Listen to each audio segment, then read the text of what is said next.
podcast doesn't exist. Trade deadline episode. Special event, man. First half is over. It went by in a second. It feels like just yesterday the first half. You know? Existed. Literally yesterday was the first half. Today, and now it's the second half. A lot of teams may not have had a good first half. That's all right. We got halfway to go. Shout out to the Big Dumper winning the home run derby. I called it. I'm the home run derby champ. I'm the home run derby champ. Shout out to the National League. We did it. Called it. You can check my DraftKings account. I called that shit. Home run derby in the fucking All-Star game. Electric. Very good showing from MLB. 2 thumbs up. They set like a viewership record, 7 million or something, highest since 2017 or some shit. This is like, pre-streaming numbers almost. Beat the NBA and the NFL and the NHL All-Star games. Wow. Midsummer Classic. I enjoyed it. But you know what? That's old news, dude. Midsummer, that's fucking first half shit. We're going to second half stuff. And there's a lot of teams on here who are contenders. And I know a lot of you guys have your favorite team. You want to know, what's my team going to do? Are we out of it? What do we need to add? We need to get this guy. We need to get this guy. I'm going to tell you what you need and what you're going to get. Me and Mitchell are going to do some predictions here. And we're going to keep track. We're going to make 10 predictions each. Now, Mitchell, you've done a lot of research on this.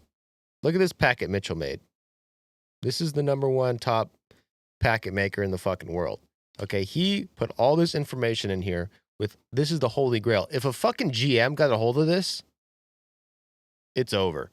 I mean, the amount of information and trade stuff in here is crazy. And we're going to go out and we're going to make 10 predictions each. Mitchell, do you have predictions? Not right now. Okay, so listen. Maybe we won't. I've got one prediction. He's got one heavy prediction. All I'm going to say, Mitchell, is that just be confident, dude. Just pretend you have 10 predictions in the fucking holster. We're going to go through and talk about every team that's in the deadline right now, pretty much every team in the league, and we're going to tell you what's going to happen. And we're going to see who's right and who's wrong. First team, the team that always gets the most shine because they are the biggest team, the most expensive team. They got the player with the biggest bat, Shohei Ohtani, the 3-sword samurai. And they've had a good start to the season, man. I'd say that. What do you think? Think they make the playoffs? It's not looking so great. They only have a 99.0% chance of making the playoffs. So there is a chance they don't make the playoffs. So I think they're going to have to add in order to make sure that gets to 100. I think they have to add to get to 100. The Dodgers are probably going to be adders. If you look at it right now, what do you think they need the most? I mean, the obvious answer is kind of starting pitching because of the injuries, but what do you think? So I've identified 2 needs. I think with starting pitching, they could add another starting pitcher, but as it looks right now, their current rotation is Yamamoto, Kershaw, Glasnow, May, and Ohtani. Mm-hmm. You can easily replace Dustin May. He has like a 5 ERA. He has some of the nastiest stuff you'll ever see, but for some reason doesn't get results. But they do have Glasnow back in the rotation. Snell is on his way back. I wouldn't say that's the need. I think their bullpen has been the more disappointing aspect. Yes. They spent a lot of money on the bullpen, haven't had the results. They are 24th in bullpen ERA in MLB. I think bullpen and, if they're willing, left field would be 2 areas I see the Dodgers going. Left field has been their weak point in the lineup with Michael Conforto. They got James Outman or Estuary Ruiz backing them up. Not the 2 greatest Dodgers. Miguel Rojas is their backup infielder. I'd like them to replace him if I was them because, you just hate Miguel Rojas. I have a personal beef with Miguel Rojas. Great guy, probably better person off the field, but he's not a good person in my eyes because I've seen a bunch of clips of him and I don't like his attitude. I'm willing to change my mind if he introduces himself and is polite to me in person. So that offer's on the table for Miguel Rojas. But the thing about the Dodgers is I'm tempted to say they're going to do nothing. But then you realize it's the fucking Dodgers and they're going to do something because they have everything they need. I guess their starting pitchers are hurt, but I don't even see that as a need at all. Right now they got, like you said, Kershaw, Yamamoto, and Glasnow, and Ohtani's halfway pitcher, and then Dustin May, right? I think that is probably still one of the best top 5s in the league right now. Definitely a top 5 pitching staff. A lot of these guys have been hurt this year. They also got Blake Snell coming off the IL sooner rather than later. And a bunch of other hurt pitchers who may not come back, might come back. Gonsolin's a maybe. I think Roki Sasaki is technically a maybe. Or have they said anything about him? He ain't. He's a maybe. Yeah, I'd say I'm not really counting on him. I think the bullpen is the biggest need for them, which you could say that about any team. And this is why I think that Ryan Helsley is going to the Dodgers. And for a few reasons. Ryan Helsley's probably the number 1 closer on the block right now. Would you say? Him, Clase, maybe's on the block? Yeah, Clase's maybe on the block. Iglesias has been bad for most of the season from the Braves, but he's had a really good last month. He was a dominant closer last year. I just don't see the Dodgers going risky cheap. I think they just go out, they find the most dominant closer on the market, and they grab him because they have the prospect capital to do it. Do you have any predictions on the Dodgers? I think one trade that they might make to surprise everyone is doing a 1-for-1 swap for Jarren Duran. The Dodgers have a left field hole. They have no issue cutting Michael Conforto. I would bet that they are one of the only teams in MLB who can just cut players and eat money and not think twice about it. $17 million. Yeah, and not think twice about it. And with the starting pitching that they have coming back, a guy like Emmett Sheehan might be enough for the Red Sox to go, hey, we need starting pitching. Sheehan's shown a lot of promise, has a lot of control. Durant has 3 years of control. Let's just make a 1-for-1 swap. And that's the thing with the Dodgers. They don't really need anything, but they have so much. That's also why they can get anything. Because they have so many players to give up. They have the 4th best farm system in baseball coming into the season, and they are the best team in baseball. They have so much flexibility that they really could get anyone they wanted. Yes. So like Bobby Miller, for example, he's been terrible this year, the past 2 years. But like there's a lot of teams who look at him as a project who are not competing right now who would love Bobby Miller. They got all these guys, Bruce Gratterall, Michael Grove, Kopech, injured, Blake Trident. I mean, I guess Trident's probably going to be a free agent, but these guys have more control. They could trade them. They're on injury. Roki Sasaki's probably the biggest trade piece, one of the most probably under the radar potential trade pieces because people are looking at him as a massive upside. And they really need bullpen pitching. I mean, I think Helsley's an interesting one because the Cardinals don't really need to sell. The Cardinals are how many games back right now? They are, I think, 1.5 games back. They're 5 games over 500. It's weird to put them in a seller's category because they're doing better than most teams in baseball. But everything you see online, all of the insiders are saying the Cardinals are not buyers. Yes. And I agree with that for a few reasons. First of all, they're like locked down in what they can do right now based on their payroll and who their money's committed to. Nolan Arenado, who they're paying $32 million this year and is playing $27 million next year, $15 million next year. At this point, I don't think he's movable. I don't think anybody's taken that contract unless there's I think they're kind of stuck with that unless they pay a lot of it. Sonny Gray, they got to pay him $35 million next year.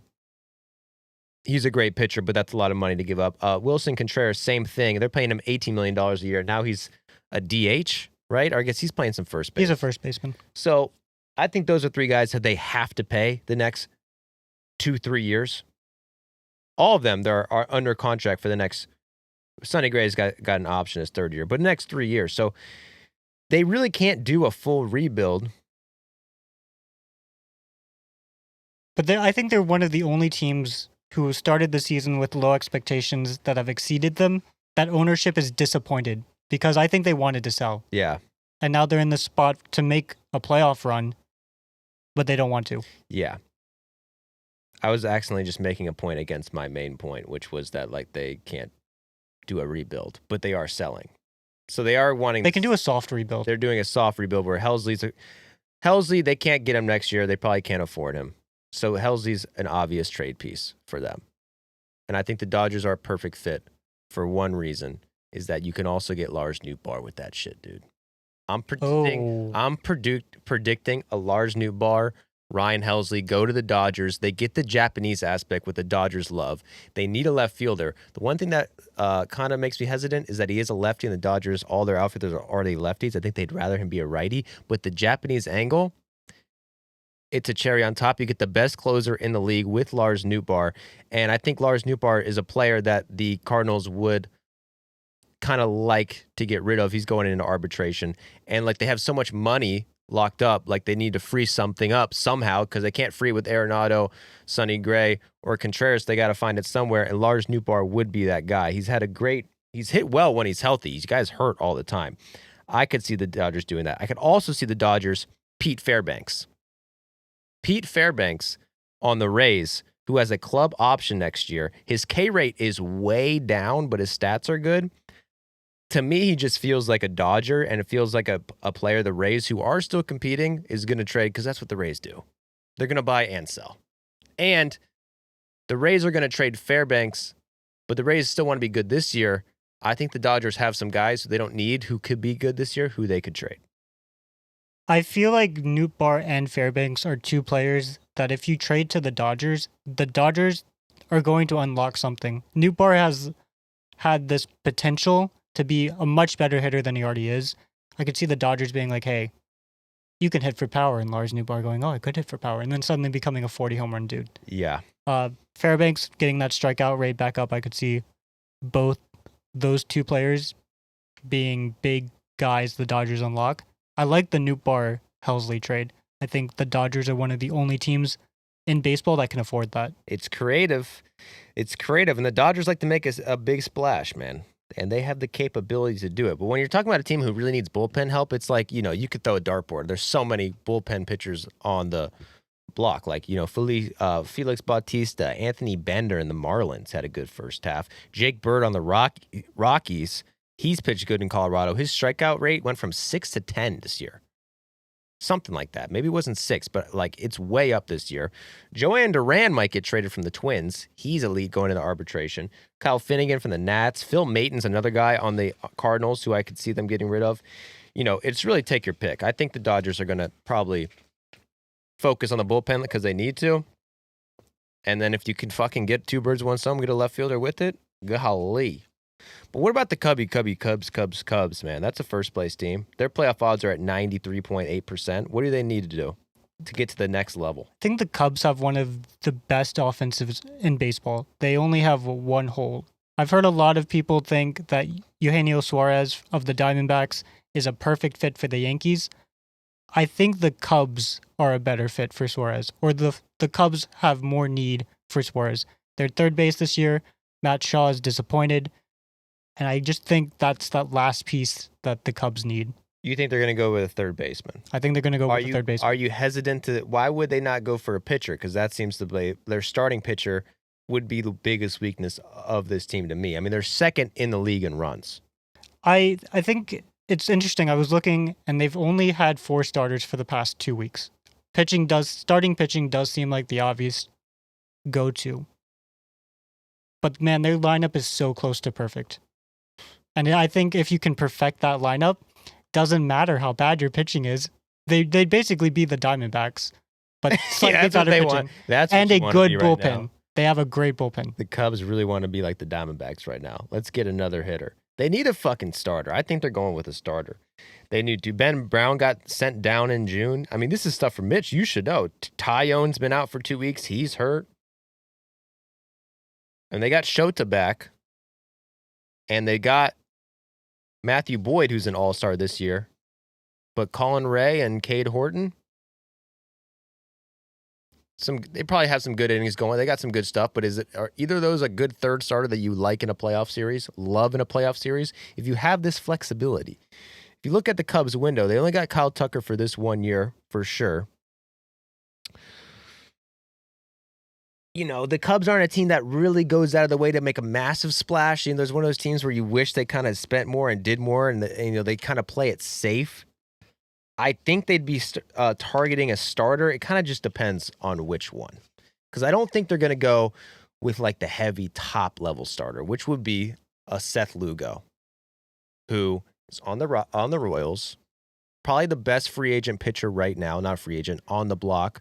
who's potentially on the block, who's probably going to have the biggest asking price, not only because he's a great pitcher and he has 29 pitches, but because the Royals still kind of have a chance to compete, so they're probably not going to give him up unless they're really convinced of it.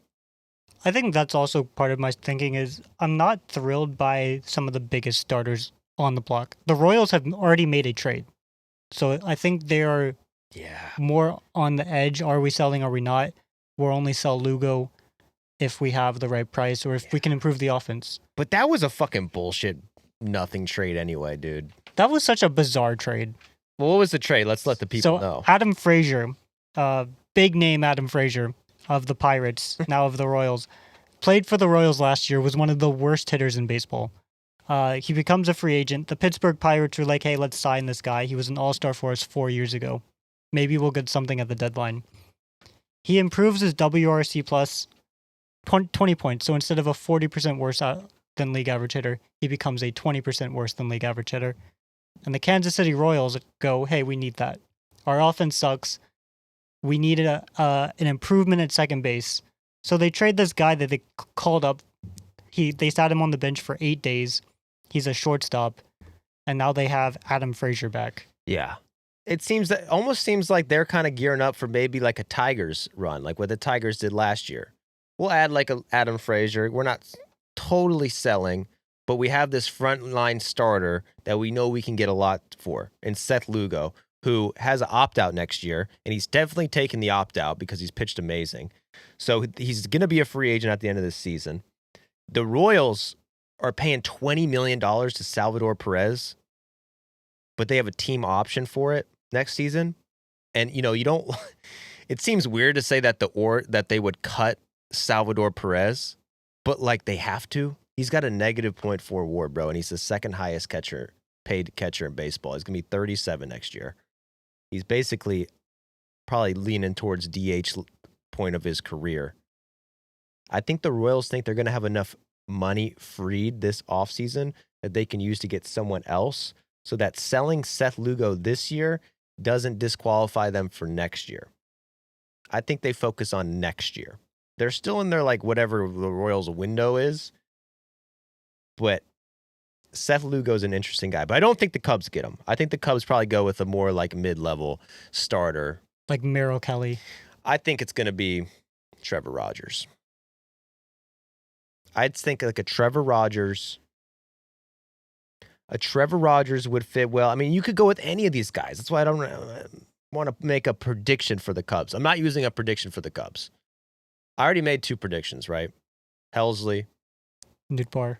Okay, okay, I guess 3. Does that count as 3? Okay.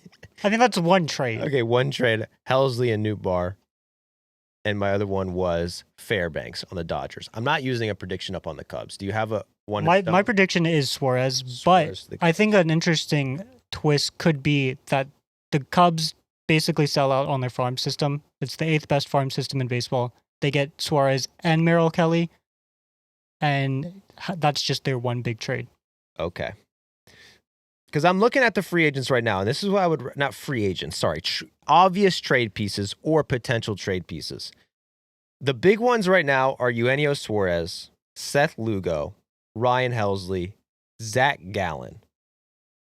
Okay, are probably the big 4 who I would put.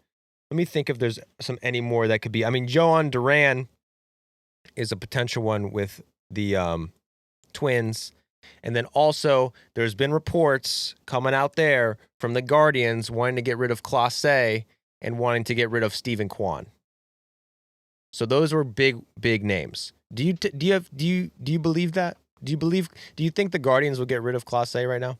I could see them getting rid of Clase. I can't see them getting rid of Kwan. Like, that is one trade in my head that I couldn't justify as a front office. Mm-hmm. So let's say those like 6 or 7 players, the big ones. I'm looking at who's going to be the most desperate team or the team that's going to be willing to give up the most stuff right now. And there's 3 teams who I think are going to be by far like the most anxious to make trades. 1, the Toronto Blue Jays. First of all, they're in first place, 2 games ahead of the Yankees. No one expected them to be in first place. This team has been trying to fucking sign a free agent on the open market for 10 years. Nobody will fucking go to Toronto because who knows why. Taxes, it's too cold. They don't have a visa, whatever it is. They need starting pitching really bad. That's their one, probably biggest need. You could also say they need some offense too. The offense has been amazing, but wouldn't hurt. I think the Toronto Blue Jays are looking at this season like this is our time to go. We've been wanting to do that. And now, these players, they can't deny a trade from the Blue Jays. They won't sign a free agency, but they can't say no if they get traded for them. So I think the Blue Jays are in the market for a big trade. With the Blue Jays, they do have one of the worst farm systems out of the contenders. I think you're right. I think they'll be as aggressive as possible. But if the Dodgers outbid them, the Dodgers can. They have way more prospects. They have way more money that they can spend. And the Blue Jays just can't compete with... these are the teams with a top 5 farm system in baseball who are contenders. The Tigers, the Rays, the Red Sox, the Dodgers, and the Mariners. The Blue Jays have the 27th ranked farm system in baseball. And they're competing against all of these top farm systems. So I think it's going to be tough for them to get the big guy. That's an interesting point.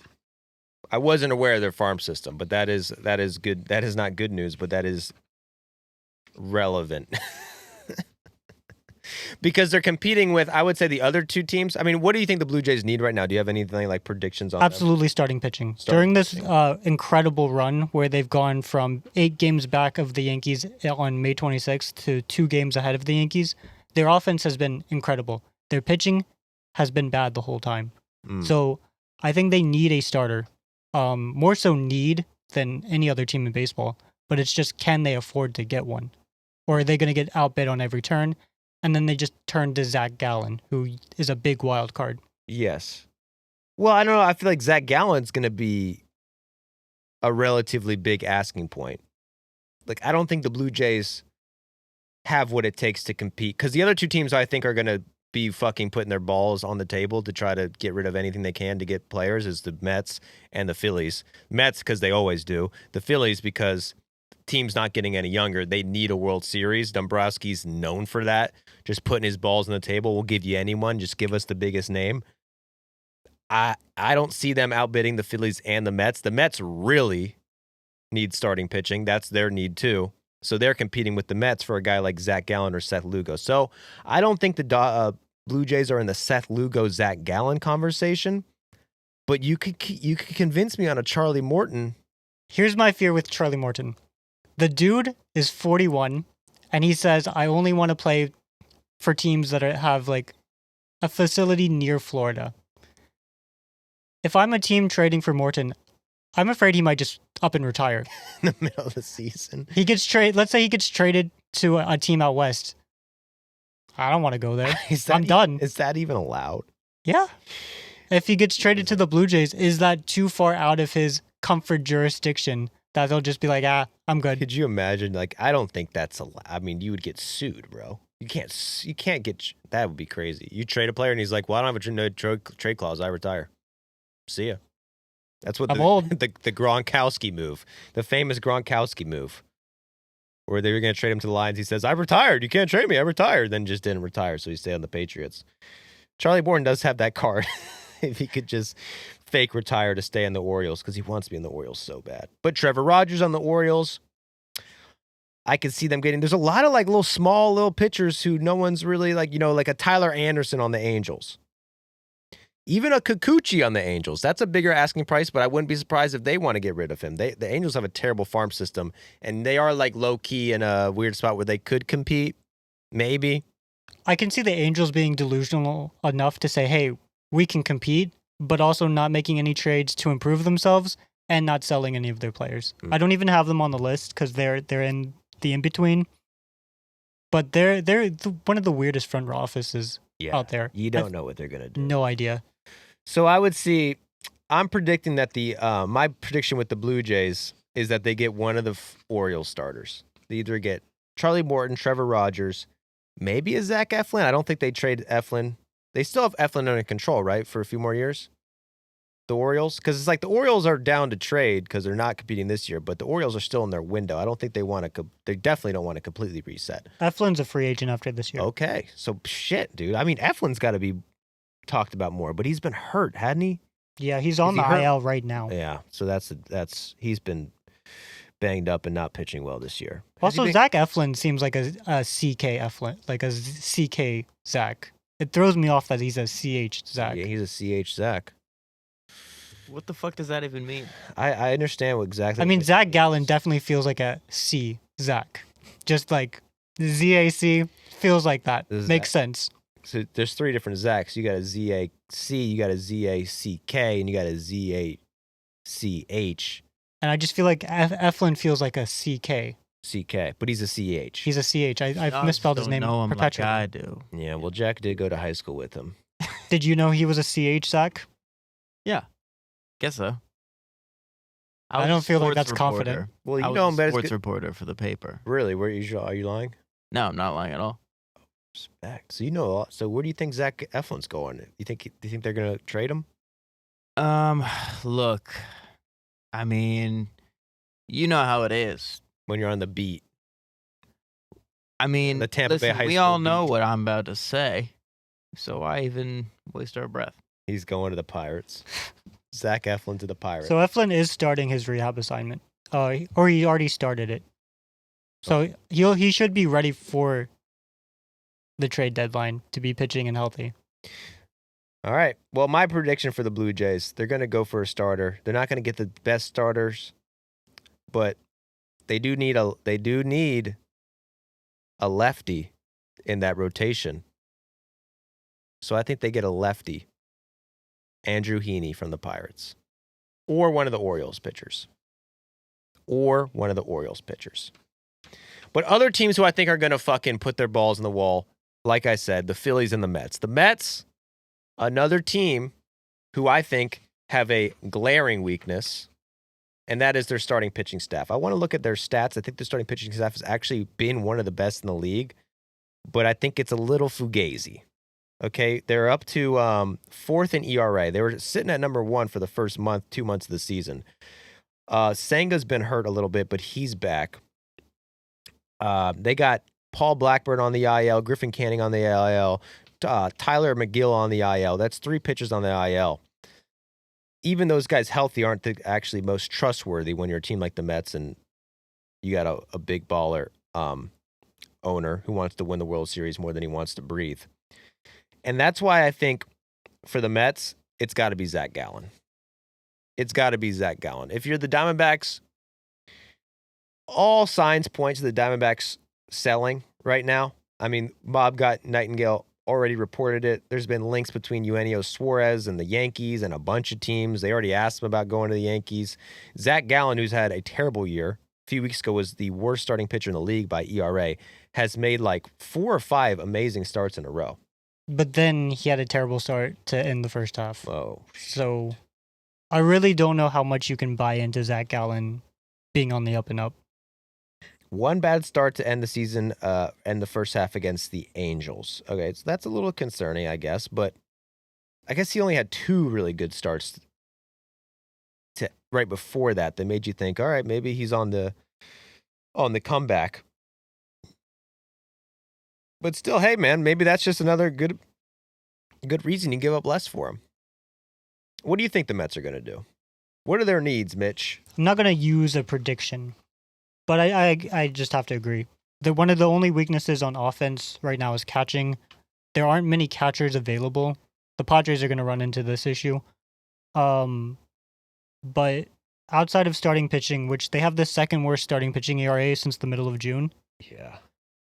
They have a decent team. Their overall relief pitching ERA is not great, but if you kind of look into who has been relieving, they're just a bunch of like fill-ins for injury. Like Max Krennic has been injured. He had a great start to the year. Edwin Diaz has been, what did we say, the second best pitcher since he fixed his hips. I mean, the boy's legs are a different height. I think starting pitching has to be a priority. I think Trevor Rogers would actually be a great go for the Mets. I got a wild card going, and I don't even think he's on this list really, but one guy who I think could get moved right now is a Luis Severino. I think that's a good one. Former Met. Correct me if I'm wrong. He was a Met. He was a Met. And did he do bad on the Mets? No, he did quite well. And when teams like a guy, they like a guy. And Severino's under contract for a few more years. He hasn't had the best season this year. He's started the most games. He has the most losses in MLB. He's given up the most hits in MLB, the most earned runs in MLB, and has hit the most batters in MLB. But the guy fucking hates the Athletics. So Luis Severino has one of the worst ERAs at home. He has a 6.68 ERA at Sutter Health Park. On the road, he has a 3.04 ERA. The dude has said many, many times, I hate pitching here. It sucks. I hate having to sit in the dugout and not being able to go to the clubhouse in between innings. Nobody wants to get traded more than this guy. I don't like the field conditions. I don't care how many times I say this and the A's say, hey, don't say that about our team. I'm going to say it because that's how it is, and other pitchers feel that way. And he has said that, I think 4 times now, how much he hates pitching in Sacramento. I mean, dude, the Athletics front office or their ownership is basically Joseph Stalin, that if you talk shit about them, they're just ready to suspend you and be on your ass. And Luis Severino has done it like 4 times. I got to respect Severino. He convinces the A's to give him a 2-year, $45 million contract. He is a free agent. The A's do have to spend money. Last offseason they had to. But I think he had to play nice. He had to be like, yeah, I'd love pitching here. Give me all your money. And then he's just totally sucked for them and said whatever he wanted to about the A's. I got to respect that. Got to respect it, man. And, the contract isn't terrible. I don't know it off the top of my head, but I don't remember it being too crazy. And he's under control for a few more years. So there is a player option for 2027, but it's, 2 years, $45 million. And then the player option is worth $22 million. I think Severino's going to the Mets. I think it's a match made in heaven. And Severino, Minaya, and Montas to me are like the same guy for some reason in my brain. Minaya and Montas are definitely the same guy in my head, and they're not similar pitchers at all. Well, it's because they both played for the A's. And so did fucking Severino. So they got 3 Athletics in the rotation. I'm saying it makes sense. I'm using one of my predictions, my 4th prediction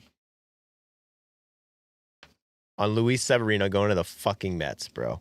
Do you want to use a prediction on the Mets? No. Because you got no predictions so far, bro. I do. I've got the Severino to the Cubs. Or not Severino. Suarez to the Cubs. How do you say it? Eugenio? Eugenio. Eugenio, some people say. Yeah, they do say that, don't they? Eugenio Suarez. Anyway, one of the best names of all time, in my opinion. Eugenio Suarez. What a beast. Should have been in the Derby. Jazz Chisholm. What happened? 3 homers? The home run derby was so much fun to watch, except for Jazz Chisholm. And then you're just sitting there embarrassed for him. Well, it's also kind of fun to watch a guy just not be good at the home run derby. And I predicted it, dude. I said his swing's too long. He's not big enough. One of my favorite... Some of the best players of all time have bad derbies. Robinson Cano had like 1 home run one time after he won it. Mookie Betts, famously, like last year or 2 years ago, hit like 1 home run. I think Brett Boone is one of my favorite home run derby highlights to watch because he was jacked up on steroids in 2003. Respect. And he hit 0 home runs, and I don't think he came even close. And I just love watching that. I love, though, Jazz Chisholm's confidence afterwards was like, shit, they asked me, I'll do it again. I just didn't want to mess up my swing. I respect it. Jazz Chisholm, you will not be traded. You've had a great first half, and you are staying on the New York Yankees. But let's talk about the New York Yankees. New York Yankees have had, I'd say, a solid first half. I think they're a little bit, I said this last episode, they've almost underperformed how well they've been. If you look at just like where they rank in numbers, I know Mitch was going to say, well, it was the first week of the season with the torpedo bats. That's why their offense is ranked so high. I don't know. But they're 3rd in runs, 1st in OPS, 1st in on-base percentage, 1st in home runs. Starting pitching, they're 7th overall. Bullpen's been their weak point if you just take the first half as a total. But they're 1st in runs, so 1st in OPS and 7th in starting pitching, ERA. And they have a positive run differential of like, what is it, 111 runs. So they're the third best run differential in the league. Sorry, second best run differential in the league. That's better than the fucking Dodgers. Yet they're down here 2 games back of the Blue Jays. What do you think is their need? Because I know it is. I think it's starting pitching. Agreed. Right now, they are relying on Marcus Stroman and Cam Schlittler. Ooh. Who had a great debut, by the way. He had a Schlittler. decent debut. The Schlitter. One of the worst. I still can't believe this is like a legitimate last name. When he has his first terrible start, he's gonna get absolutely roasted in New York. Is it Schlittler or Schlittler? What Schlittler. is it? Schlittler. It's a shit. Combined shit and Hitler. And you Remember get the Schlittler was a thing, right? It's a poop mustache. Oh, is it? Yeah, it's when you take a little. It's when you take a piece of poop and you go like this. There's so many I ways to wasn't go with aware. this last name. I wasn't aware of the Schlitter. I think it's from South Park. God, I hope I didn't make it up. Jack's smart like that. He'll just make up shit. That's awesome. But yeah, the Yankees definitely need to add to that starting pitching staff. They don't have Garrett Cole. They're still in this little window that they got. I'd say window. The Yankees are always in their window. Come on. People shit on them because they haven't won a World Series in almost 20 years, but they're constantly competing to be in the playoffs. This American League also is rather weak. If you're a team like the Yankees, and obviously if you're the Yankees, you're gunning for World Series every year, and you look at the outlook of the American League, who are you competing against? I guess you got the Astros, who have played amazing, but they're not the Astros of old, even though they played amazing. You got the Tigers, who played amazing, but, I mean, on paper, are they that much better than the Yankees? No. No, and especially if the Yankees can add some stuff, they have a really good opportunity to kind of just, like, weave them way. Like, they can convince themselves of pretty easily getting to the World Series. And then they play the Dodgers. Anything can happen in the World Series. But that's another team who I think is going to be willing to spend for a big starting pitcher. Do you have any predictions for the Yankees? I think I'm going to use the prediction on Zach Gallen. Zach Gallen to the Yankees. The Yankees don't have a deep farm system. They do need starters. Gallen's fairly reliable. And it feels like a typical Cashman move where they need to make the big move, especially Cashman under Hal Steinbrenner. And it would be that one move that fans are not a big fan of, but it gets the job done. Gallen? I mean, what do you think? Gallen. What are Yankees fans asking for? Eugenio? No, they want Suarez. They want Suarez. I mean, everybody wants Suarez. The guy's had an amazing first half. How many home runs does Suarez have? Should have been the Derby, wasn't? I feel like he had 10 homers in 3 games. And the Yankees don't have a third baseman. They got Oswaldo Peraza playing third base right now after they DFA. LeMahieu. I still don't fully understand that, but the Yankees fans were celebrating, so I'll give him that. Suarez has 31 homers. It's funny. 31 home runs. That's crazy. Wasn't in the Derby. Had to put Jazz in. I see it. Dude, Jazz is electric.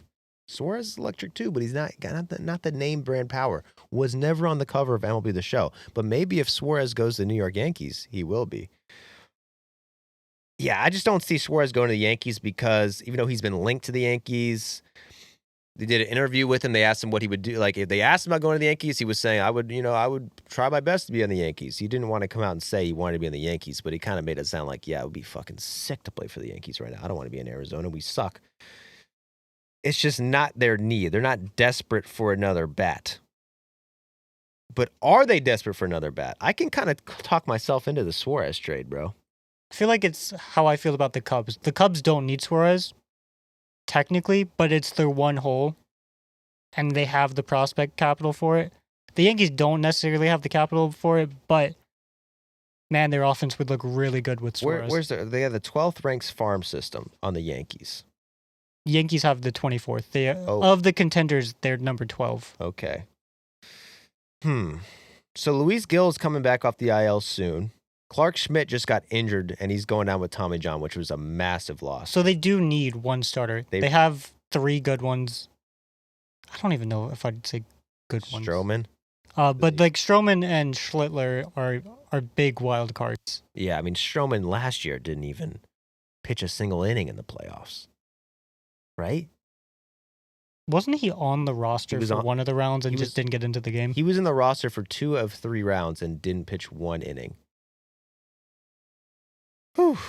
So the Yankees are a tough team. What do they do?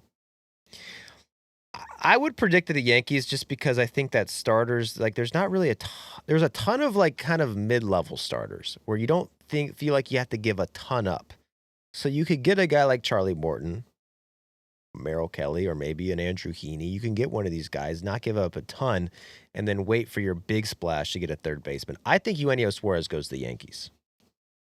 I think the writing's on the wall already. And talking about the fans adding pressure, I mean, that's the guy the Yankees fans want. Loudest fan base on earth, and their fucking front office seems to kind of listen to him sometimes. A lot of people are saying that's why they got him in the DJ LeMahieu situation in the first place. They gave him all that money. Like, they wanted him so bad, and they got him. I could see them getting peer pressured into a Eugenio Suarez trade. So I'm gonna fucking put Eugenio Suarez on the Yankees. Take that. Eat my ass. Sorry, I don't know why I said that. But speaking of the Yankees, their arch rival, the Red Sox. The Red Sox. What an amazing turn of events for the Red Sox. Started off the season hot a little bit, cooled off, made the biggest, most embarrassing trade ever. We said it was so embarrassing. How could they do this? Got rid of Devers, and have gotten better since then. Mitchell, you think that they might be trading players? They have one of the most unique situations in baseball where they have too many outfielders. I kind of said this when we were on the Dodgers section, but Jarren Duran might be one of the biggest blessings the Red Sox have right now, where they have a full outfield, they have a full DH. Duran was great last year. He's doing okay this year. And with the Red Sox, they have one of the best farm systems in baseball. But they can say, hey, we can save this farm system. We can ship Duran.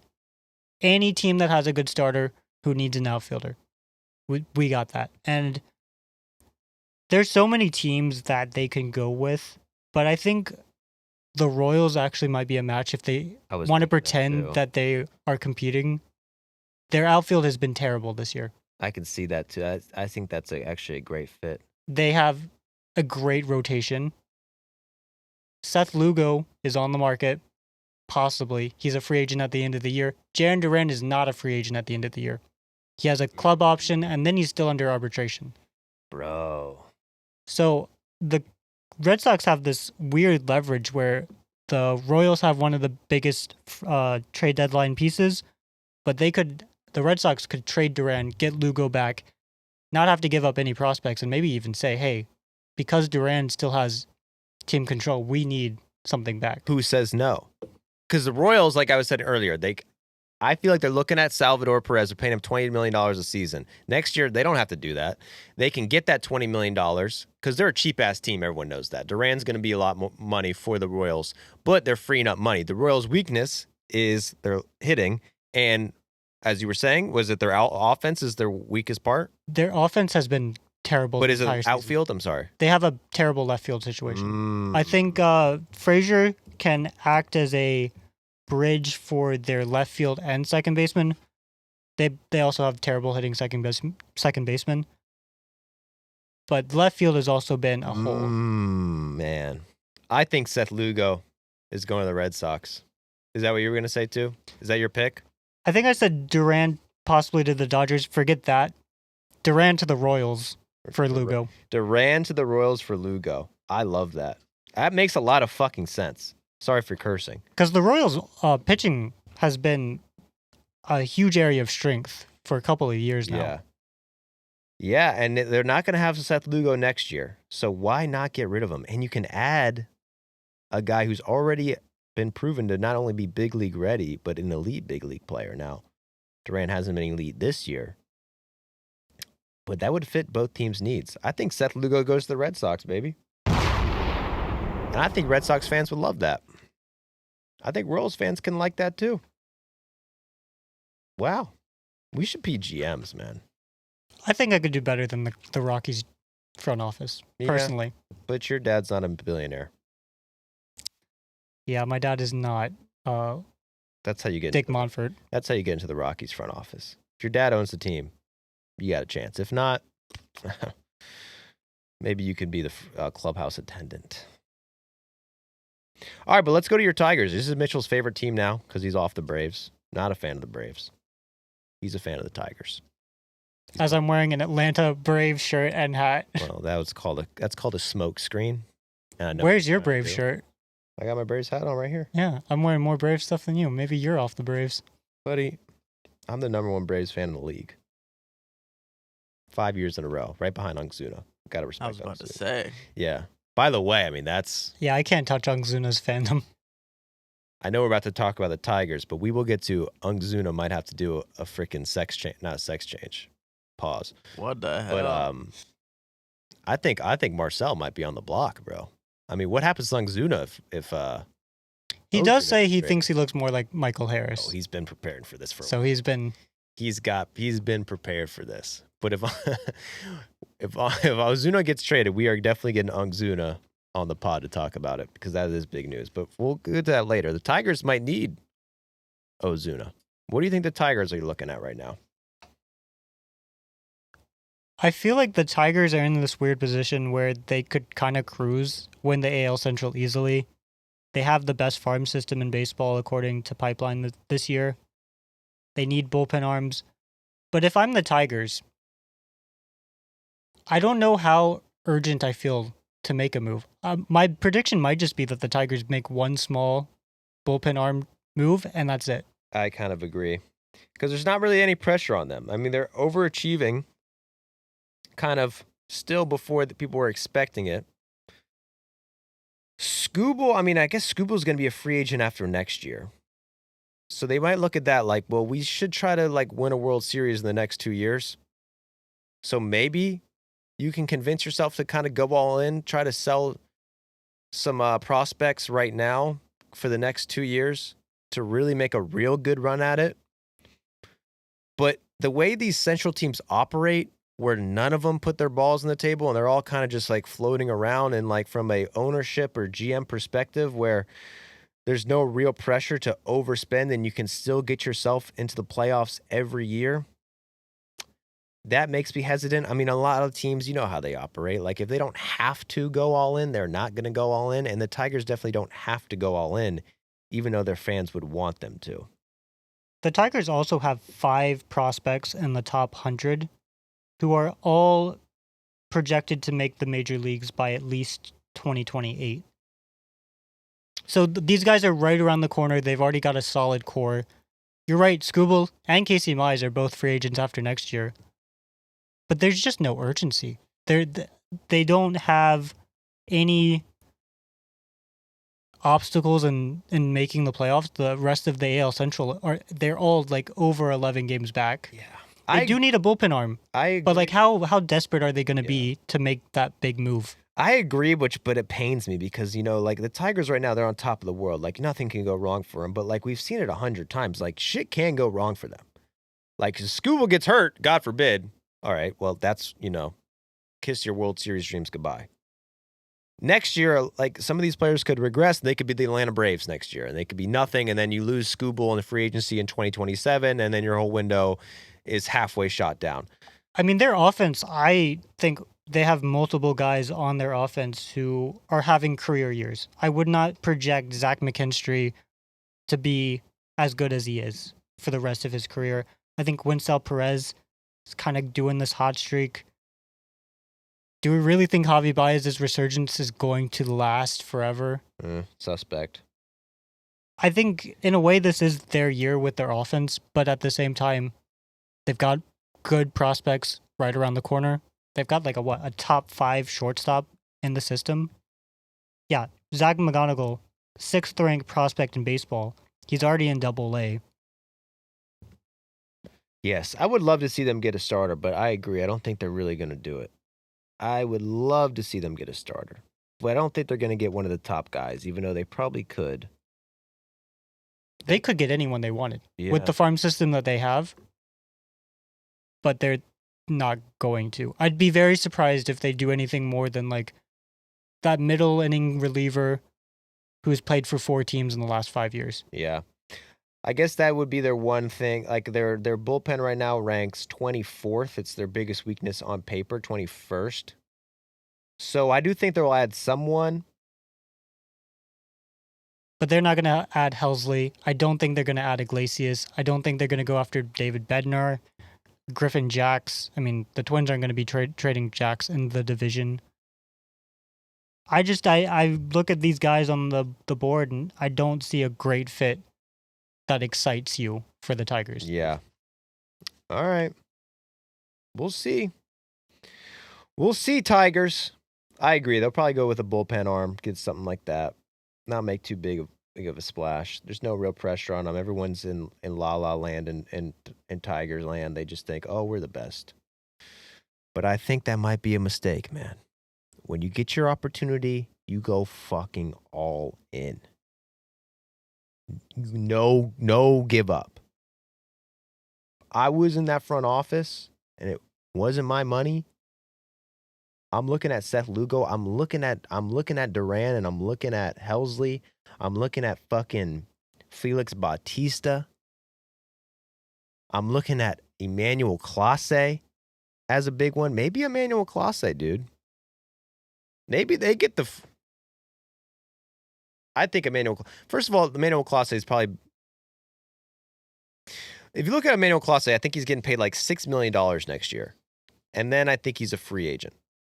Or he has a player option after that. Clase has been one of the best relievers in the league. Like if you're paying him $6 million, that's probably the best deal, one of the best deals in baseball right now that you could get. It also makes him one of the best trade pieces. I could not find a comparable trade for Clase. Mm-hmm. It's an amazing trade piece. So a lot of teams you'd say like you got this guy under contract for the next 2 years. The Guardians are bad right now. I mean, what are the Guardians? Playoff odds are about 10% right now. They're at 10%. However, the Guardians, which is interesting, their next 4 series, we have 2 weeks until the trade deadline, August 31st. Their series before the trade deadline are the Athletics, the Baltimore Orioles, the Royals, and the Rockies. So an extremely easy schedule before the trade deadline.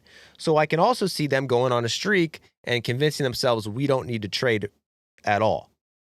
This is our season. This is a season to win. Why would we give up our top line closer this year? But that's also not how the Guardians act. The Guardians trade their bet. They just traded fucking Josh Naylor after winning the division, going 1 game away from the World Series, was it? Yeah, 1 game away from the... No, that was a game. That was a 5-game series. Oh, sorry. It was the best 5-game series you'll ever get, but it was a 5-game series. So they were 1 series away from going to the World Series, and they traded after that. So they're looking at a Clase, like that Clase is not off limits for them. I could look at Clase going to the Tigers. I'm predicting Clase to the Tigers. That contract though is so good. I'm even looking at Josh Hader when he got traded to the Padres. It was a pretty good deal. But even then, he was making $14 million the next year and was a free agent. After this year, Clase's got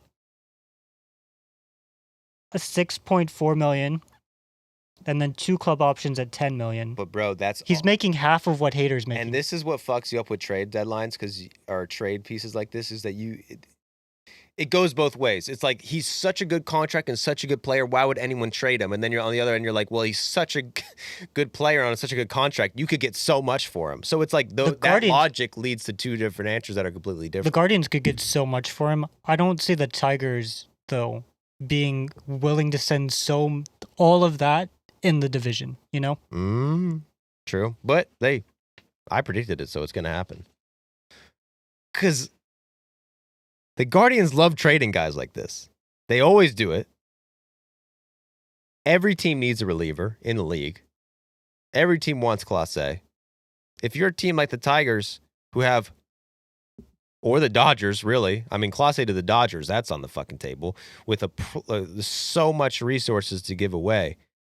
The Guardians, it might be too tempting of a trade not to give up. I think Clase goes to the Tigers in the division. Mitchell's had 1 prediction so far, 2? I think 2. I'm on my 5th, bro. We're running out of teams. You better start fucking making predictions. I have 1 for the Padres. Okay, well, you want to go to the Padres right now? Let's go for the Padres. All They right. have one of the worst. They have the worst catching tandem in baseball. I was watching a game a couple of weeks ago. Martin Maldonado's spot was due up in the order. He is 65% worse than a league average hitter. The bases were loaded. They were down by 3. They were like, we can't have Maldonado hit. Let's put in our better hitting catcher. Elias Diaz. He is 40% worse than the league average hitter. That is their catching tandem. Horrible. The Braves have the only good catcher available. They don't need to trade Sean Murphy, but they have Drake Baldwin, who's been elite. They can't find enough playing time for Drake Baldwin. The Padres can't miss prospect Ethan Salas. Hasn't been great, but they do have a shortstop. Guy's 17 years old. He's 19 now. They age fast. They grew up so fast. This 97-year-old diner still serves Coke the old-fashioned way. But that's Salas. That's random. What does the diner have to do with it? I don't know what the fuck he's talking about. Salas is 16 in your head, but he's actually not that young anymore. So what about the diner that still sells Coke the old-fashioned It's way? over 100 years now. Yeah, it was just yesterday. That was the way everybody did it. And it was just yesterday that was 97 years old, but now it's 100 years Yeah, everyone. Yeah. That was some of the most retarded shit I've ever heard come out of Mitchell's mouth. Dude, that comparison was fucking crazy. I respect it. Anyway, they have a shortstop. Forgot Leo DeVries. DeVries? I should know how to say this. I lived in Michigan too long not to say this. Leo DeVries, he's 18. Hold up. It's not a Michigan name, bro. It's a Dutch name. Okay, so There's a lot of Dutch people in West Michigan. all right. Wait, let me see it. DeVries. I would have said Duvries. Showing me up. Baby, Duvries. listen, I could be ignorant. I just don't see a guy from Michigan. I'm like, this guy knows Dutch for sure. No, dude. It is crazy how many people in West Michigan have like Dutch ancestry, and then they think everyone knows that. And they're like, yeah, we're like 6th generation Dutch. And we're like, how do you know that? Like, Hey, how am I supposed to Christ. know that? Hey, man. Color me ignorant. But this guy is Nice. not Dutch. He's Dominican. He's the 18th. What the fuck are we talking about? His last name is a Dutch name. He's a but Dutch- it's like a Aroldis Chapman. His last name being Chapman, but he's not English. He's Wonder how Cuban. that happened. We can move on. I think the Braves are going to make this. I think the Padres are going to be desperate enough to get catching. I think they don't have a great farm system, but I think they'll be willing to sell their best prospects, and the Braves have flexibility at catcher to go with. Give us DeVries, baby. The Braves need a shortstop. They need a shortstop. I would love They just drafted like 5. I would love the 18th best prospect in baseball, a Dutch Dominican shortstop who's 18. However, I'm pushing back on this because I don't think the Braves are willing to sell. I don't think, as a Braves fan, I think it would be a dumb move to sell any of these catchers because you look at the Braves lineup right now, the Braves problem, the reason why the Braves suck this year is because that bottom of the lineup is trash, according to me. Michael Harris has been terrible. Ozzie Albies has been terrible. Ozzie Albies, love the guy to death, dude. I would take a bullet for Ozzie Albies.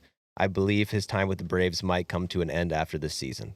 They cut loose Ozzie Albies, free up some money. I think next season the club option has a $4 million buyout, so I think they just pick it up. But after that, I think you're right. Ozuna, he doesn't look to be a Brave after this season. So when you get rid of Ozuna, that opens up a spot for that catching duo to become a DH. Then you got a Baldwin and a Sean Murphy, who have both had amazing seasons. And the Braves are going to be good next year. They can be good next year. They Like, should be good next year. They should be amazing next year. So I don't think the Braves want to trade Sean Murphy or Drake Baldwin. I think they hold on to them, and I think they go to get rid of Ozuna if they can. I think the Padres, though, are in a position where the catching duo is just so bad that they're willing to give the Braves Hey, a deal they can't refuse. give us Tatis. I'm open for that. Is it possible that they bring in someone with the exact same height, weight, and basic build of Ozuna, just to make this whole transition much easier for him? Because that's who I'm worried about in this circumstance. It's true. Let's target what players can we target that look like Marcelo? The problem is they don't update the weights. I bet Marcelo Zuna's still listed at like his 2018 weight. What about a Framil Reyes? Where's he up to right now? Remember Isn't that he in guy? Japan? Probably available on the market right now. The dude plays for the Ham Fighters. He's only 30 years old, and he looks a little like Ozuna. You could Pull up the pic. show. Come on. You don't think Unk could transition into a Framil Reyes? I mean, is Unk willing to trim the beard up, get an earring? Probably. Oh, yeah. Unk would look good in an earring, bro. I mean, the obvious move is Unk. I've talked to him about it this offseason. If Ozuna goes, which he probably will, he looks more like Michael Harris. He gets in the swimming pool. He does his lap. He loses about 80 pounds, and it's Unk Harris. What about all the jerseys, though? He's going to have to size down. Oh, fuck. True. It's true. Yeah, Guy, he's got to commit.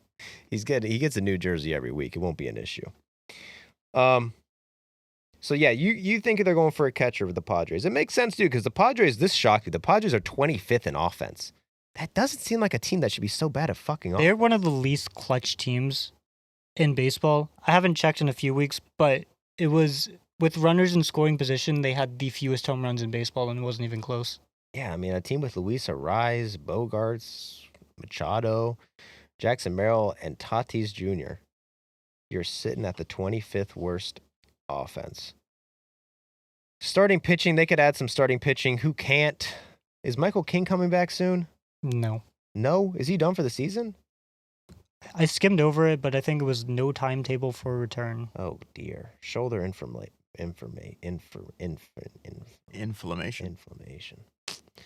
Gotta do your stretches, Michael King. We need you on the Padres. I mean, the Padres are definitely going to want to do something. They've been known to do something. I know it's a new ownership, so maybe they're not going to do anything. They have a trigger-happy GM, though. Yeah. But that's also a lot to do with ownership letting him do that. I don't know if this new ownership, they've been linked to Duran. The reports are they've been linked to him more than anyone in baseball for the Red Sox. They get rid of Duran. Do the Padres have the ability to trade a major league asset, though? I don't think they have what the Red Sox want. Yeah, I mean, I think, the Royals makes a lot bigger fit, and if people really want Duran. It's also like they've been linked for like weeks, so it's like if they haven't done it by now, what's the holdup? Interesting team. I don't really have a read on the Padres. What are they going to do? They need a catcher. It's hard to trade for a catcher. Sean Murphy makes sense, but I don't think the Braves want to get rid of him. They're going to have to give a lot for him. Tough spot. They need some pitching, starting pitching, but who doesn't? Tough spot for the Padres. The Padres are also one of the contenders that don't have a strong farm system. They really only have DeVries, and then how much you believe that Salas and his 560 OPS in AA is true to who he is or not. Because 2 years ago, people were talking about that catcher like, oh, he could debut as an 18-year-old. And now he's kind of flaming out in AA. So I don't know how valuable he is as a prospect anymore. Well, dude, I mean, you're 19. There's a lot of room to give. I think the Salas days. You know what I think? I think Ryan O'Hearn ends up on the Padres. I think Ryan O'Hearn. Yeah, I think that's solid. The DH, he's going to be a free agent after this year. It's one of those guys the Royals are definitely going to trade. 25th in offense. Their DH right now, according to Roster Resources, Trenton Brooks, who, I apologize, I'm not familiar with your game. Ryan O'Hearn would be an instant upgrade. And my only hesitation on that is that I'm not sure how aggressive the Padres are going to be with this new ownership. We haven't really seen them be aggressive yet. We've seen them linked to a few people, but we'll see. If they had the old owner in there, I'd be ready to fucking say Ryan O'Hearn to the Padres, 100%. But right now, I'm not so sure. But what about the Phillies? Tell me what you got in the Phillies, because we've said it 100 times. The Phillies, a great season. Max Kepler has not lived up to expectations. Sorry, I'm just reading off this thing. But the Phillies, amazing offense, are getting older. They got Dave Dombrowski, who's known for making big splashes, selling out the farm system. What's their farm system ranked right now? They have the 17th ranked prospect or farm system in baseball. Okay, so they're about mid-range. The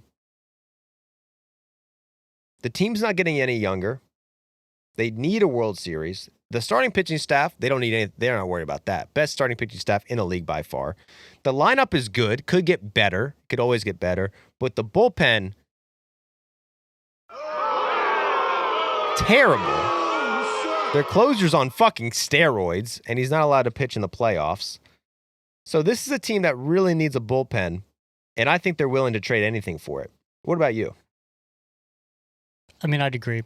I think their offense, you could say they could improve the outfield. Castellanos, Marsh, Rojas, Kepler haven't been great, but overall they have a great offense. Like they have Harper, who looks like he's rounding back in the form. Schwarber is on his final year of his contract. They've got Trey Turner. Like they don't need offense. The bullpen, definitely. You have a great rotation, a good offense, and it's just that last mile that they're not able to get through. It's just which reliever are you thinking they're going to get? There's a lot of relievers out there, like there always is. David Bednar is one on the Pirates who's had a comeback season this year. He could be a guy. Griffin Jax on the Twins. He could be a guy. 2 more years of team control after this season. It's just tough to predict a reliever leaving because it's like there's a reliever on every team who is a trade piece. And there's not a lot of obvious sellers this year, but still there's a ton. Like Jake Bird's one. Who else? Felix Bautista is a guy. I don't think the Orioles are going to want to get rid of him because Orioles still want to win in the future. Bender. Sir Anthony Dominguez could go back to the Phillies. Maybe a retrade. They retrade Dominguez and Soto back to Philadelphia. Well, maybe like a guy like Joan Duran or my guy Clase. Because I think the Phillies are really going to want to make a massive splash, and it's going to take a massive splash to get a guy as good as Joan Duran, who's on the Twins. Who the Twins, I mean, are they in that gray area where they could convince themselves that they're buying, but they're probably not going to make the playoffs. If I had to guess their playoff odds, pull it up if you can, Mitchell. It's probably like 10%, 15%. It's not great. They're definitely out of the division. And they can get a lot for Duran, who's been the best closer in baseball in a lot of metrics. He's got a 1.66 ERA. He's under team control for a few more years, but he's reaching his ARB years, so he's going to become more expensive. I feel like it's going to take a lot to get Joan Duran. The Twins' playoff odds are 22.7. Second highest in the AL Central, but I really, if I'm an AL Central team, I'm not buying. Any of these AL Central teams would, I think, be foolish to buy. Most of the other divisions, you're at least competing for 2 wild card spots and or the division. The AL Central, you're competing for 1 wild card spot. What about Kenley Jansen to the Phillies? I think Phillies fans would hate him. Why? They hate everybody. Just, I feel like he's such a slow pitcher. I don't think the Phillies fans have the patience for it. Well, he has those blow up games. We got a pitch clock. Kenley Jensen's been one of the most reliable pitchers in the league. I believe he's under team control for a few years. The Phillies are not only trying to win this year, they're trying to win next year and the year after that. Jensen's contract is over after this year. Okay, so but he's always signing 1-year deals. Yeah, he's got a 3.38 ERA this year. That's worse than I thought it was going to be, but 1.18 WHIP. That's a guy I think the Phillies could go for. Some of these relievers, but it's like throw a dartboard. Who knows? I'll make the prediction that Bednar is going to stay in Pennsylvania. Ooh, Bednar to the Phillies. He's been really, really good since he came back from the minor leagues. I think that's one guy who he's got a track record. He's a 2-time All-Star. He's returned back to form. None of his numbers are saying anything other than he's back. And the Phillies farm system is just good enough to go all in on Bednar. A poop trade. A poop trade. I can't remember the last time we had a poop trade. There was one earlier this season. Who was it? The Phillies traded someone to the Pirates this season. I forgot why I even remember that. For sure, it's been within Bailey Falter's career because he got traded 2 years back from the Phillies. So the Phillies have Mick Abel, who's a big prospect. That's their. I guess I thought he was higher than that. He's only their 13th ranked prospect. Andrew Painter, I believe, is the Phillies' big pitching prospect. Andrew Painter, and every team in the league wants a starting pitcher. You know who wants a starting pitcher more than anybody, though? Who? The Baltimore Orioles. The Baltimore Orioles need starters like they need fucking water to breathe, like they need Old Bay sauce on their crabs. I know Old Bay's not a sauce, but listen, bear with me. Water to breathe, Old Bay sauce. I'm the one making that comparison.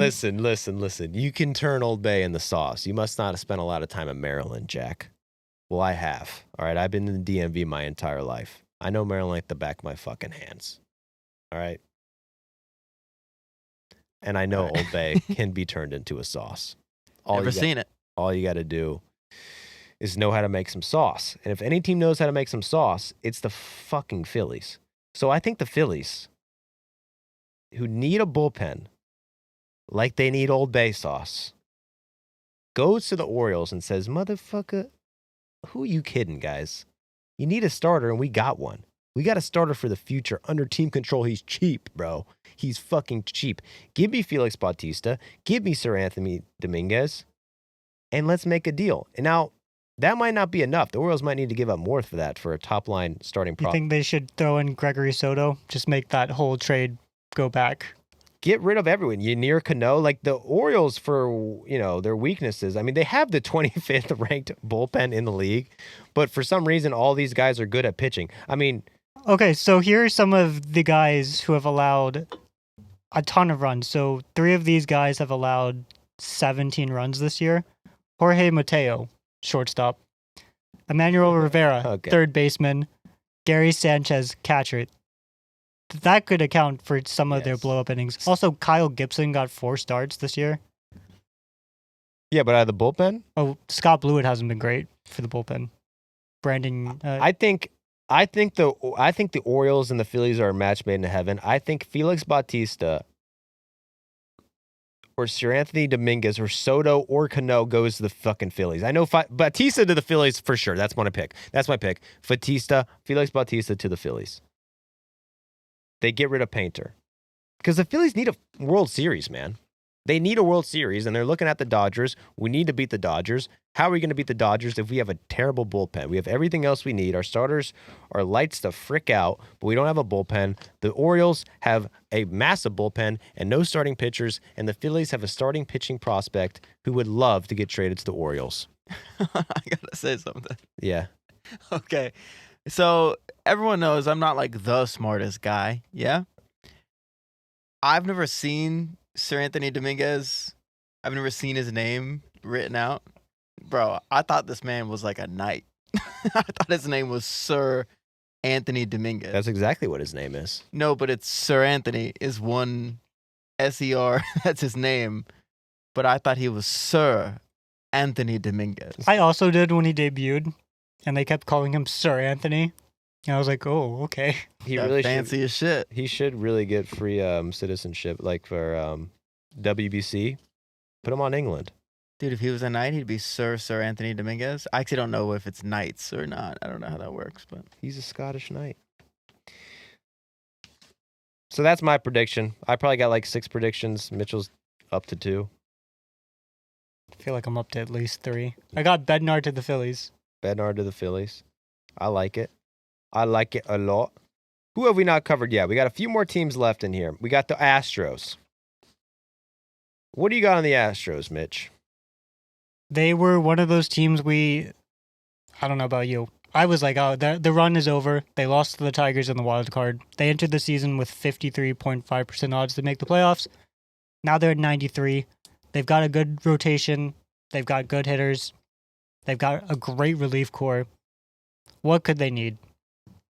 Well, Yordan Alvarez is out indefinitely. He's got this hand issue. He tried to go on a rehab assignment. Didn't work out. Saw a report that he might miss most of the regular season. I think maybe they go out and get O'Hearn. They need a DH. I mean, orange team to orange team. Makes sense. Orange team to orange team. Mancini did it. Why can't O'Hearn do it? That's all I got. They need a left-handed bat, I saw in a few reports, and O'Hearn is a lefty. Yeah, there are some Bryce Matthews is in the lineup. Mauricio Dubon's getting a lot of at-bats. Taylor Trammell is in the lineup. Caratini is DHing.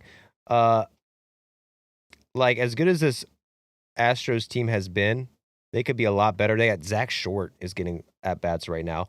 None of those guys are really great hitters. That is probably their need. Definitely their need. O'Hearn is a great pick. I mean, what other position players have we not traded yet? I feel like I've made trades with everybody. Well, we can start double dipping to get to the 10. So Ozuna's still on the board. Ozuna.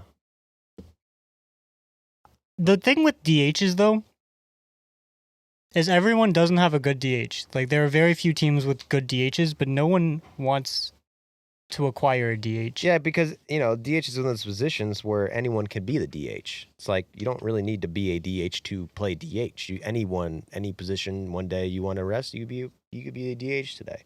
That's what a lot of teams use it. I mean, every team in baseball would like to have a revolving DH, I think, because it limits you when you have a guy who literally can't play the field at all. Now, anytime a guy, you got to give rest days to guys because of matchup or whatnot. So that's why DHs are kind of out of vogue, because it kind of limits you as a team. But when you're a team like the Astros, who kind of you have to bat 9 players, and Bryce Matthews and Taylor Trammell and Victor Caratini, Mauricio Dubon. Dubon. No, I really don't know why I'm like this. I can't pronounce names. Names that I know so well. Dumont. I read it in my head. I'm like, it's Dubon. And I go, Dubon. There's something wrong with my brain. The Astros have used 12 players this year in the DH slot. Some of these guys like McCormick and Cesar Salazar. Have only had one at bat, but like Shea Whitcomb has a start in the DH position. Altuve, Pena, Paredes, Alvarez, Caratini, Hummel, Yanir Diaz. All of these guys have started games at DH. They don't have a solid DH. I think O'Hearn, you could fit in the flexibility. Like, position-wise, they might not match up. Technically, O'Hearn could play left field if he had to. They've been playing Altuve a lot more at second base recently. He might, O'Hearn's not the perfect fit for sure. But he is a left-handed bat, can play left field, first base, DH. They don't have a established DH with Alvarez out. And Alvarez doesn't look like he's coming back soon. Hey, Ozuna in that short porch? Ozuna? Or Ozuna? Ozuna in that short porch? I want to see Ozuna out there in the short porch. He could pull the ball. Maybe maybe Ozuna gets traded and Ozuna says, I'm moving to Houston. I'm spending a fall in Houston.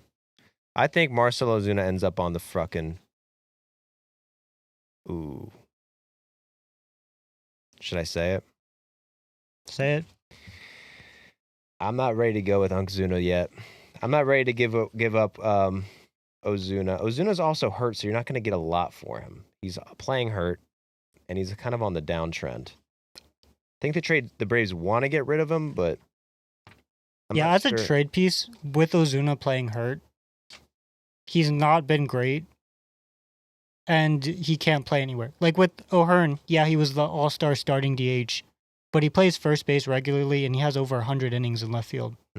He can play somewhere else. I don't think Ozuna's touched his glove in 2 years. No, he can't play in the field. I mean, they also have a short left field. They'll put Altuve out there. Why not? Who knows? Who knows? Crazier things have happened. I think Ozuna I'm saving Ozuna because I think he's going to a different team. Let's talk about the Giants now. Giants are in an interesting position because they've already made their big trade. They've got Devers on the team, and they've gotten worse since then. If you look at what they need, starting pitching has been good. They're 10th. The relief pitching has been very, very good. They're number 1. So what they really need is hitters. However, they already got a DH who can't play anywhere else, and they already made a big trade, so they're kind of in a curious spot. I feel like they probably just sit tight because they've already made the big splash. Yeah, they could upgrade at first base. Last time I checked, I don't even think this is accurate, but they were using Dom Smith. So technically they could go first base if Arizona's Josh Bell? Josh Naylor. Josh Naylor. Dude, we forgot about fucking Josh Naylor. Oh, I forgot about Josh Naylor. Josh Naylor. It is the whole how willing is a team like the D-backs willing to trade in the division. But Josh Naylor's been a very solid first baseman. He's a very reliable dude. Offensively, he's not going to give you the best numbers, but he's going to be 20 to 30% better than a league average hitter. That's great. I mean, at first base, he ranks 10th in WRC+. But he is what he is. You're not acquiring a guy who's like, oh, well, he's having a career year. Josh Naylor just does this over and over again. Is he a free agent after this year? He is a free agent after He's the a year. free agent. So he's not going to be that expensive either. All the guys who I have left to trade, Josh Naylor, Ozuna, and... Sorry, you had to return. So it's Josh Naylor and Ozuna, who are very similar. And we got 3 teams left who we haven't talked about. The Giants, the Houston Astros, who we just talked about, and the Mariners, who all need hitters. So I feel like that's... And the Brewers, who... Well, the Brewers have Andrew Vaughn, who has turned into one of the best hitters in baseball. I'm sorry. But the Brewers need some hitting, too. I guess there's a lot more teams left than I thought, huh? This might just be a 15-hour podcast if you wanted it to be. There's just so much good stuff to talk about in baseball. Have you been, there was no baseball last night. Were you bored? Yeah, I played 3 games of Wingspan. Okay, never heard of it. Don't care. What the fuck is Wingspan? It's a board game. Oh. It's a bird board game. It's a bird game. Have you heard of it? I have heard of it because I went on a mission with a friend to buy it for his wife's birthday, and she didn't like it. Ooh, that's an expensive game not to like. Too complicated for girls. I've been playing the show. Pretty good. Pretty Two-way. good, right? I mean, you said it sucked. Well, that's when he was a relief. You told me like 3 days ago it sucked. Well, now I'm, pitching. I'm in the left field. I'm DHing sometimes. Did any podcast doesn't exist fans reach out and try to play with you? Yes, but I haven't really pulled the trigger on that. I don't actually I don't really want to interact with people while I'm playing a video game. He doesn't want to interact with the fans. He doesn't want to talk to fans. He's He's just too good for fans. I don't really like fans. Listen, in the comments, bro, what do you think? I'm a simp? Fucking DM me. Follow my personal accounts. Get to know me. You need Jack, how are they a friend supposed to to find you? So I'm saying on Instagram at Jack J. Schwartz. That's where you find me. All right, what team are we talking about? Okay, the Giants. Yeah, just like the Giants aren't going to do shit because they already did shit. They're out of shit to give. So they really just have to hope that this offense, 21st in runs, just figures it out. Yeah, I mean, where's the weakness of the Giants? What position do they need? The left fielder, Duran? Are you going to the Giants? No, I think it is just first base. I guess every position, if you're 21st in runs, I guess everywhere is a weak point. But yeah, Dom Smith is replaceable. Yeah, I mean, they're Giants. They're on the fuck, man. Josh Naylor to the Giants. I don't think it happens because, like I said, they already blew their load. I don't know if the D-backs would want to trade Naylor to the Giants. Ah, come on, man. I think there's another team. If the package is right. I think if there's another team. And if they're not competing this year, who cares? He's a free agent after the year. The D-backs are technically on that borderline. Like they could make a run. They have the offense for it. Their pitching has just sucked. Yeah. But I think there's another team that needs another first baseman more. Is it the Mariners? It's the Mariners. Let's talk about the Mariners. So entered the season, they were deadlocked with the Astros and Rangers in playoff odds. Their playoff odds have been as high as 83%. They're currently at 72%. We all know that this team came into the season with their strong point was starting pitching. They had the best starting pitchers, some of the best starting pitchers in the league. That hasn't really ended up that way because they've had some injuries. They ranked about 13th. I would say their guys are getting healthy now. I don't still think that they probably value their starters very well, and that's not really an area they're trying to add in. Well, their hitting has been amazing. 8th in hitting because of the big dumper, Cal Raleigh. I'm the home run derby champ. And he's carrying the squad. They could use somebody behind him to guard him a little bit. And what's their positional ranks? Where are they struggling the most at? So if you put in as first baseman, the Mariners are not necessarily the worst out there. They have a slightly above league average hitting when that person is playing first base, but when those players move off of first base, they're not as good. Tellez has already been released. He's not with the Rangers. So you have Donovan Solano, Luke Raley, and Dylan Moore as your first base options. And these guys are either slightly below league average, like Dylan Moore. Luke Raley has a 111 WRC plus, but he's hitting 223. So I'm not sure if that's the stadium adjustment that's giving him that ranking. He's not hitting a lot of homers. He doesn't have a high walk rate. I think his OPS is just above 7, so I don't quite understand how he has an above average WRC plus. And Donovan Solano is not good. So I think first base is a pretty obvious. What position does Jorge Polanco play when he's not DHing? There's no way that guy's just only a DH. Is he?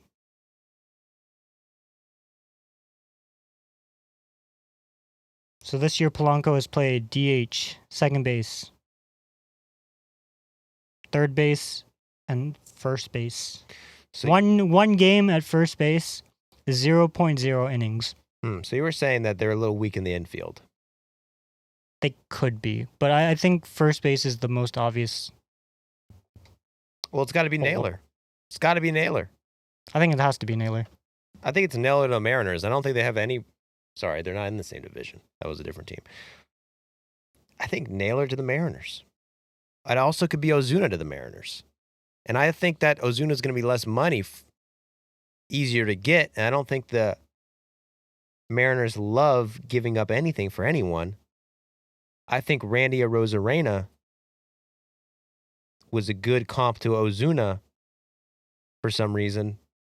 They traded for Arozarena last trade deadline. I think they get Ozuna in the Mariners. I think with the Mariners, they've used Cal Raleigh 23 times out of the DH spot. Cal Raleigh's played almost every single game. You're right. Ozuna wouldn't cost anything. Yeah. It's just, do you want to go out and get a DH when you can just start Cal Raleigh there a fifth of the time? Yeah, you'd be fucked. I mean, you have to. I mean, you can't just put Cal Raleigh on the bench that much, and Ozuna can only play DH. So then you're acquiring a DH to can't play him 4 or 5 days a week. Yeah, you can't do it. You can't fucking do it. So the Mariners, I mean, fuck, man. Dude, being a GM is stressful, dude. I don't know what to do. I'm gonna say Josh Naylor goes to the Mariners because that's what the Mariners need. But there's also, I could see the Mariners doing nothing because that's kind of the Mariners aren't the team who's really going out trying to make a big splash all the time. But I mean, the Mariners make these random trades all the time, though. It's just not going to be a big splash. Yeah, but Josh Naylor's a pretty big splash. I would say Naylor's a big splash. I don't see the Mariners doing nothing, though. I feel like DePoto can't not trade, right? Can you imagine a Mariners trade deadline with no trades? Yeah, he's addicted to trades. Which, I mean, I get. I love trading people on MLB The Show. Worst things to be addicted to. So there we go. Josh Naylor to the Mariners. All right, we got, I think, one more team left that we really want to cover, and that's the Brewers.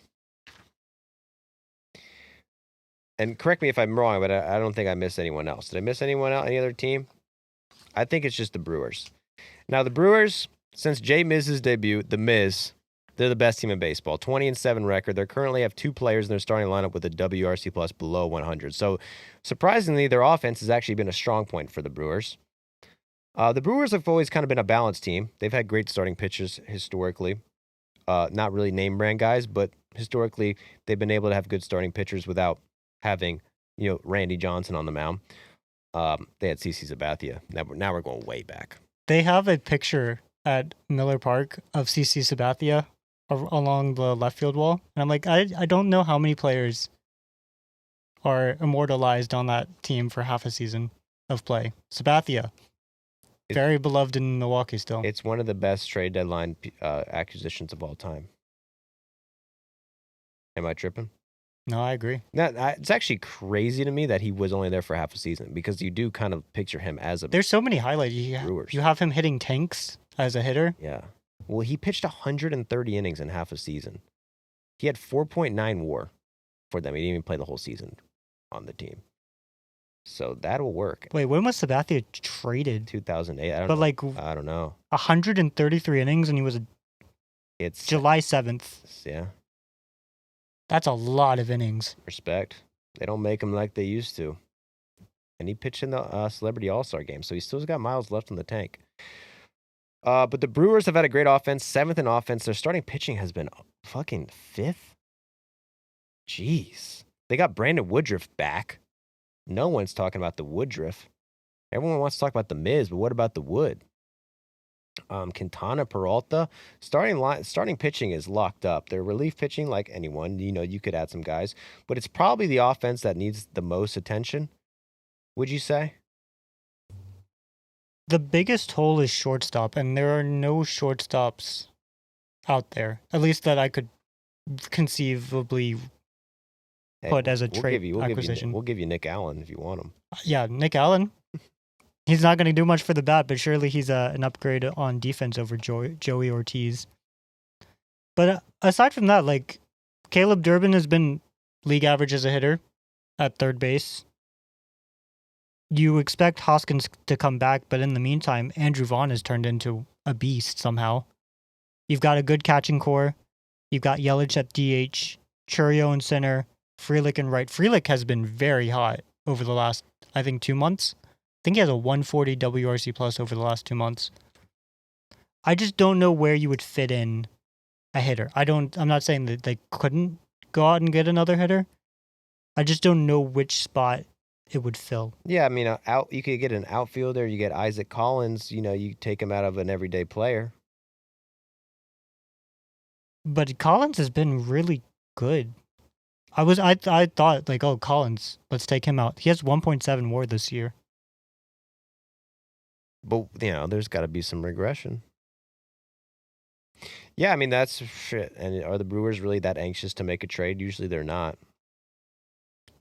Not. What was the last big Brewers trade acquisition? Devin Williams. That they acquired. Yeah. So they're usually trading guys away for prospects. That's usually their MO. It's not really like a team that likes to add.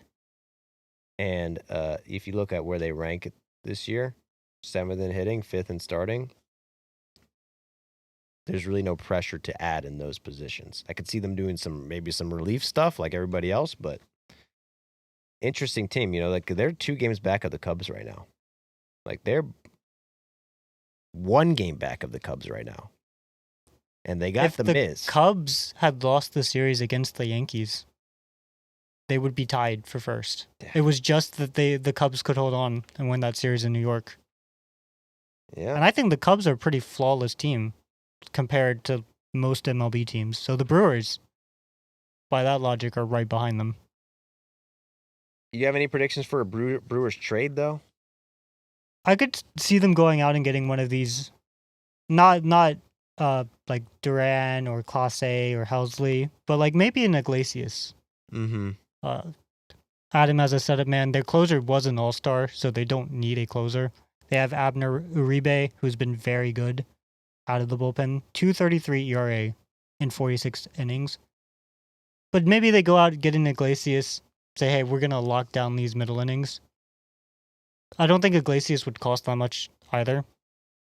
But I'm not predicting anything big.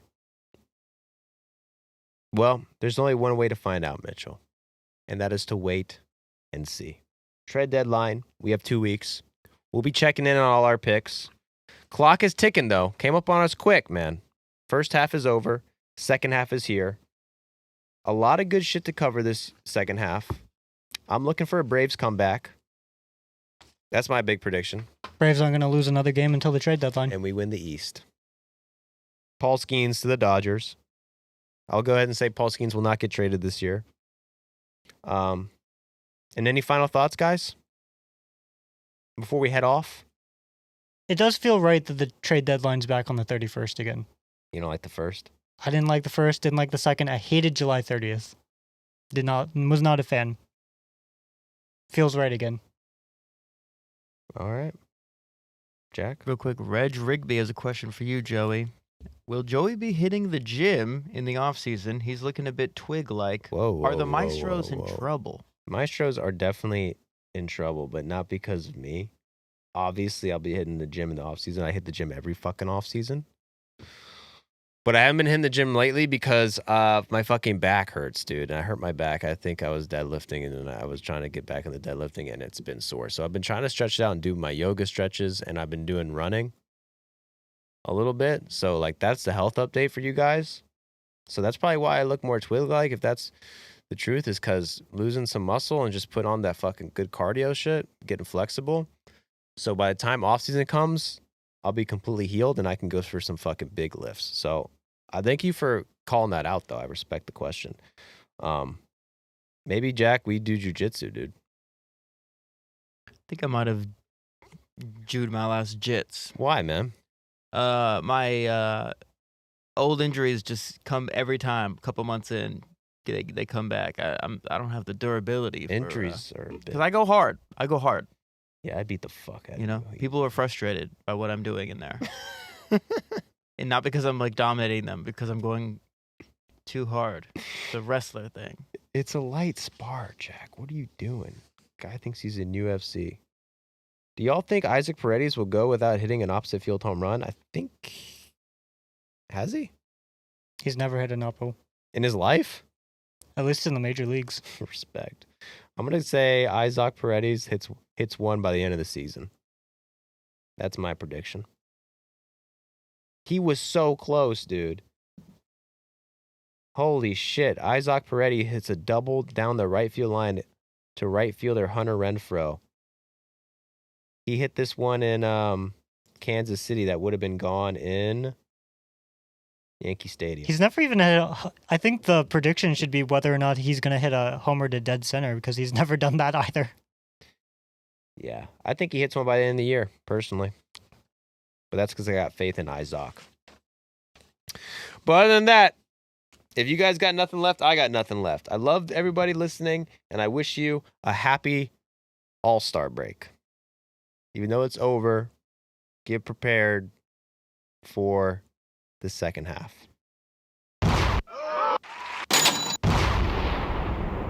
They can't do it.